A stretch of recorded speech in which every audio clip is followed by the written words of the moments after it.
Ani Parraguirre, Camila Perochena, bienvenidas. Carlos Pañi, gracias. Bien. Muy Buenas bien. noches.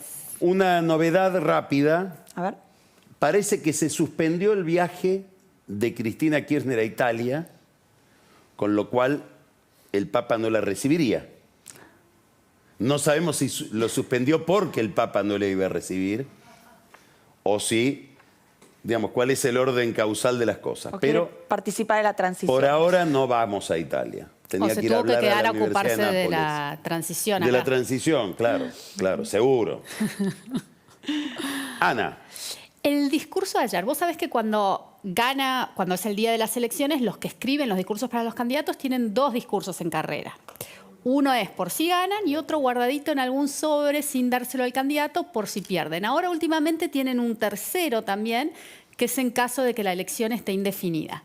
Que no fue nuestro caso ayer, claramente tuvimos un ganador y un perdedor. ¿Pero ese tercero estaba también escrito o no? No sé si ayer estaba, pero es como una nueva tendencia que se suele escribir en alguna de estas elecciones. El discurso de Milei ayer, algunas cosas que me parece que son muy interesantes de lo que dijo y cómo lo dijo. Lo primero es que él define bien claramente cuál va a ser su enemigo. Ya lo había dicho durante toda la campaña que iba a ser las castas. Pero en realidad si vos mirás qué es a lo que la gente le daba más miedo de Sergio Massa, era su perfil kirchnerista. Pero eso no está en el ADN de Milei. Pareciera que ni siquiera es algo que le importa tanto. Ayer en el discurso, cuando la gente cantaba, la casta tiene miedo, la casta tiene miedo, él cantaba a la par de la gente. Cuando la gente cantaba Cristina va presa, él no cantaba eso. Qué interesante. Porque eso no era parte, no es la esencia de lo que a él le parece importante. De hecho, creo que nos avisó cuál va a ser el nuevo pero Macri. Cuando le vayan a tirar piedras o a oponerse a las reformas que él quiera hacer, él va a decir, ahí está la casta defendiendo sus privilegios. Lo otro que me parece interesante de lo que dijo ayer Javier Milei es el tema del legado. A mí una vez un consultor que había trabajado con Mandela me dijo que yendo en el auto a la Asunción, sentado le dijo, vos tenés que pensar ahora cuál querés que sea tu legado y lo tenés que implementar en los primeros meses. Si no lo haces ahí, no va a ocurrir nunca.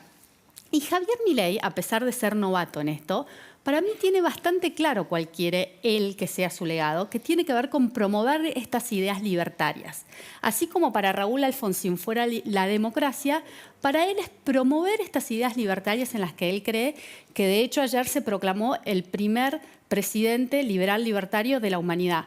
Cami, algún día nos dirá si la historia confirma o no sus dichos. Pero él, en ese contexto, al igual que Alfonsín tenía el rezo laico, él tiene el rezo libertario, que Fátima parece que también se lo aprendió y lo tenemos acá en un videíto.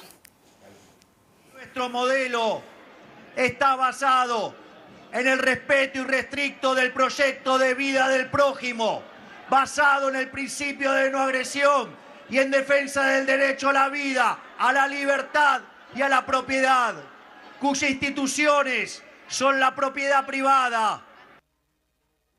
Él sigue contando. Él cita ahí a Alberto Venegas Lynch. Que lo cita prácticamente en Siempre, cada discurso que hace. El prócer. Su gurú. Sí.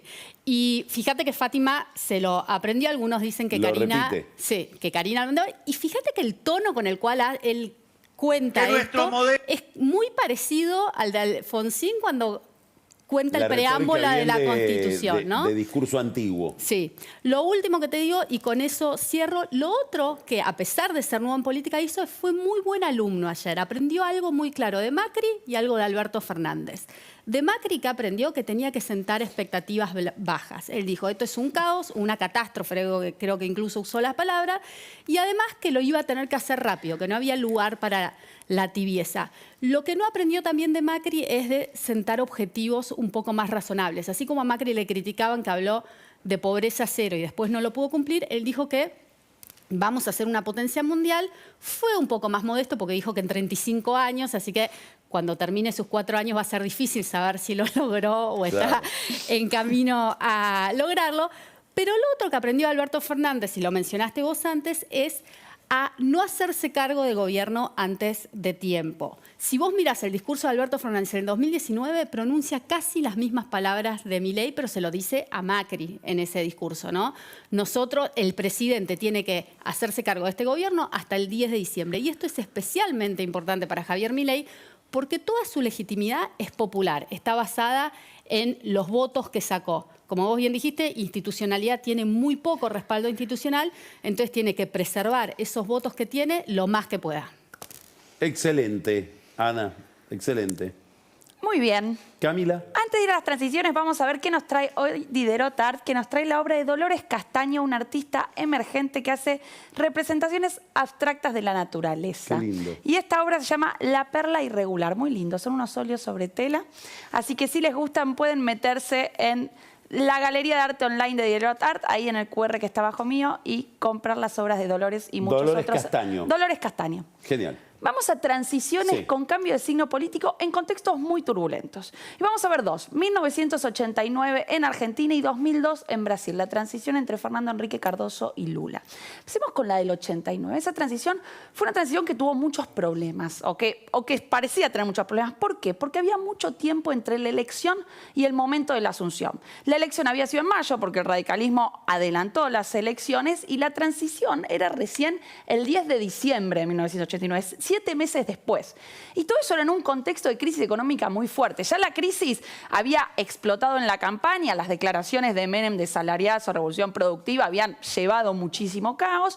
Y ya cuando Menem triunfa, la situación era casi insostenible, ¿no? Inflación de 3 dígitos, saqueos en los supermercados, por lo cual Alfonsín dice, quiero adelantar el cambio de mando, ¿no? Quiero adelantar la alternancia.